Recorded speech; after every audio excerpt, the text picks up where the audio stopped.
Hello and welcome. Here's a quick tutorial on how to use OnePay in Walmart. First, you'll have to download and set up the app. Get the Walmart app on your smartphone and either sign in or create a new Walmart account. Link your debit or credit card to the OnePay wallet inside the app. Set a strong OnePay password for extra payment security. Using OnePay online.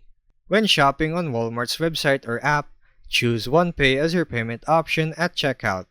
Enter your OnePay password to securely finish your purchase. Using OnePay in-store. Open the Walmart app and head to the Wallet section. Select OnePay, then show the QR code displayed on your screen. At the register, let the cashier scan your QR code to pay quickly and safely. Earn rewards. Get cashback or points when you use OnePay on qualifying purchases. You can redeem these rewards for discounts or savings on future Walmart buys right through the app. A quick disclaimer: OnePay is an independent payment solution integrated within the Walmart app and is subject to Walmart's and OnePay's terms and policies. Always review and follow official guidelines before using.